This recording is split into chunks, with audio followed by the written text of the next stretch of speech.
Salut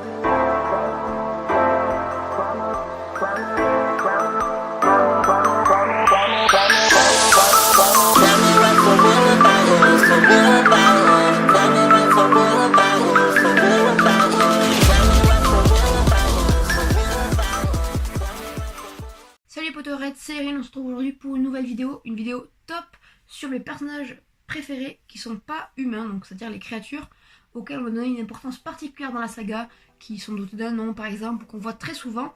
Toutes les créatures qui sont dans ce top sont tirées de l'univers Harry Potter et pas Animaux Fantastiques. Je ferai un autre top une prochaine fois pour mes animaux fantastiques préférés, mais là on va se concentrer sur Harry Potter, donc les films et les livres.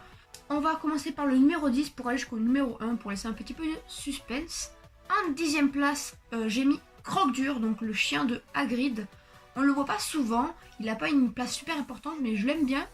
La première fois, Harry, Ron et Hermione vont chez Hagrid, on voit le Croque-Dur. J'aime bien quand il bave et tout sur Ron, c'est vachement cool. Ouais, j'aime bien ce personnage, il est assez sympathique. Son côté un peu trouillard est vachement drôle aussi, donc j'aime bien ce personnage. Il est pas très important, mais je l'aime bien. En 9ème place, j'ai choisi l'elfe de maison Créature. Alors ça a peut-être choqué certains, mais moi j'aime bien Créature. Je trouve que j'aime bien son côté un peu méchant et cynique un peu avec tout le monde. Et ce que j'apprécie aussi chez lui, c'est sa loyauté envers l'ancienne famille Black, donc envers Regulus Black qui était son maître. Et j'aime beaucoup. On voit aussi une évolution dans le personnage que j'apprécie. On voit qu'au fur et à mesure des années, il commence à apprécier Harry en tant que maître et à la fin, voilà, il le respecte, etc. Après, c'est pas aussi ma créature préférée, hein, c'est pour ça qu'il est que en 9ème position, mais je l'aime bien tout de même. En 8ème position, j'ai mis Coq, donc qui est le hibou de Ron. Donc je crois qu'on le voit pas dans les films, si je ne m'abuse. Dans les livres, on le voit dans le dernier chapitre, je crois, du livre 3. Parce que c'est Sirius qui offre ce hibou à Ron. Donc j'aime bien ce petit hibou, il est tout minuscule, il est un peu foufou, il vole un peu partout, il mord un peu tout le monde. Et c'est ce que j'aime beaucoup. Ouais, moi j'aime bien Coq. En plus son nom est assez drôle parce que c'est un nom à rallonge. Coq c'est vraiment le diminutif et le nom je vous l'afficherai peut-être parce que c'est n'importe quoi son nom. En 7ème position j'ai mis le chat de Hermione, donc pas Tendron. J'ai toujours du mal à dire ce prénom, j'arrive pas à dire pas Tendron mais c'est pas grave. Donc pourquoi, il y a une raison en fait particulière pourquoi j'aime ce personnage, cette créature, c'est parce que dans toute l'entièreté du livre 3, il essaye de bouffer Croutard. Et parce que Croutard, on le sait tous, c'est Peter Pettigrew, et moi je déteste le personnage, et j'aime pas le rat en soi, le Croutard je l'aime pas non plus.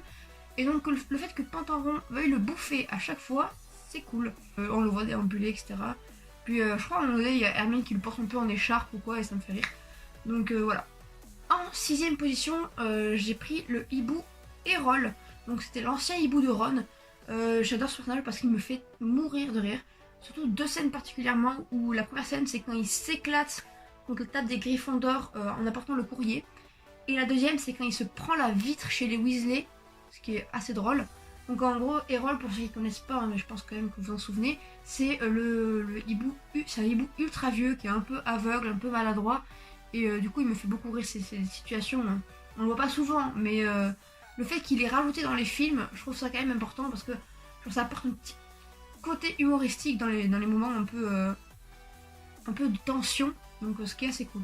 En 5ème position, j'ai mis l'elfe de maison Dobby. Alors peut-être que les gens vont se dire mais pourquoi tu l'as pas mis plus haut, parce que j'aime pas trop Dobby non plus. Je l'aime beaucoup à une seule période en fait, c'est quand il est assez libre et qu'il travaille aux cuisines de Poudlard. Je trouve que sa dégaine est vachement cool, donc il a toujours des chaussettes, une sorte de casserole en guise de chapeau, enfin il a un peu un look un peu loufoque on va dire. Et par contre dans le 2, je ne l'aime pas du tout, je le trouve très insupportable. En fait dans les livres ça va, je trouve que dans les livres ça passe, mais en film je n'aime pas du tout parce que je trouve que sa voix, elle me casse les oreilles, vraiment sa voix, je ne l'aime pas. Et on va dire que sa mort dans le 7 ne m'a pas trop touchée en fait, genre je sais que quand je l'ai vu au cinéma, beaucoup de monde dans la salle était un peu ému, il pleurait un petit peu, mais moi ça m'a pas fait grand chose, parce que voilà dans les films j'arrivais pas trop à le supporter, alors que dans les livres ça passait en vrai. Donc voilà, c'est pour ça qu'il est seulement à la 5ème place, parce que je l'aime à un moment donné, mais il y a beaucoup de moments où il m'insupporte un petit peu. On va rentrer dans le top 4, donc c'est vraiment, j'adore ces créatures. Donc en 4ème c'est Firenze, donc le centaure Firenze. Alors j'étais un peu dégoûtée que dans les films on ne le voit pas si souvent que ça, alors que dans les livres on en parle quand même beaucoup. Dans les livres par exemple il devient professeur de divination, ce qu'il n'y a pas du tout dans les films. Donc moi je n'ai pas compris pourquoi, je trouve que c'était quand même intéressant de le mettre, professeur de divination. Un centaure à Poudlard c'est assez cool, un professeur, ouais, voilà. Après je trouve que c'est vraiment une force de la nature, j'aime bien les centaures, j'aime bien la créature de base, donc en soi... Firenze, je l'aime bien parce que c'est celui qu'on le voit le plus. On ne parle pas de The Centaur, enfin, on en parle un petit peu, genre Bane et tout. Mais dans les films, on voit que Firenze ou quoi. Donc c'est quand même celui qui m'a le plus marqué. Et voilà, c'est pour ça qu'il est en 4ème place. En 3ème place, j'ai mis le hibou de Harry, donc Edwige ou Edwige, je sais pas comment on prononce, mais c'est pas grave. Donc je trouve quand même que c'est une grosse symbolique, Edwige. Donc c'est pour ça que je l'aime en fait. C'est le premier cadeau de Harry. Et je trouve que c'est très beau. En plus, la chouette est magnifique. Et sa mort m'a beaucoup touchée parce que c'est comme si l'enfance de Harry s'envolait avec la mort de Edwige. C'est vraiment un tournant dans sa vie. Et ouais, j'ai vraiment beaucoup aimé cette créature. Et c'était quand même une créature très très belle. Donc j'aimais bien Edwige.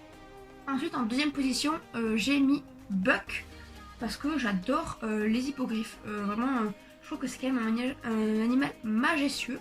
Alors, quand j'avais lu le livre pour la première fois, je m'imaginais pas un hippogriffe comme ça. Et après, quand j'ai vu le film, en fait, c'était magnifique. Je trouve que c'était très bien fait. Et je trouve que la scène, quand Harry vole sur son dos, est vraiment super cool. Donc j'aime bien Buck, avec cette histoire aussi avec Sirius, avec sa condamnation à mort, etc. Ça fait un peu un reflet de personnage, genre c'est Sirius, mais en animal, donc c'est Buck. Et c'est le duo un peu, et j'aime beaucoup. Donc voilà pourquoi il est en 2ème position. Et pour finir, en 1ère position, on a le phénix Fumsec, donc le phénix de Dumbledore. Pourquoi j'aime cette créature parce que déjà il y a une grosse symbolique aussi avec Fumsec, c'est le phénix dont on a tiré les 2 plumes pour faire la baguette de Harry et la baguette de Voldemort, qui a une très grande importance dans la saga. Le phénix, c'est quand même un animal ultra cool, donc qui relaie de ses cendres, etc. Franchement, il y a vraiment une symbolique et je trouve très très beau dans le film, donc voilà, c'est pour ça que j'aime beaucoup Fumsec. Donc c'est pourquoi il est en 1ère place de mon top. Donc c'est la fin de cette vidéo, j'espère qu'elle vous a plu. N'hésitez pas à lâcher un petit pouce bleu, un petit commentaire et à vous abonner si ce n'est pas déjà fait, ça me ferait très plaisir. On se retrouve donc la semaine prochaine pour une vidéo haul. Je vous dis à très bientôt. Bye les sorciers. 705 Sunset Drive. That'll be a good time.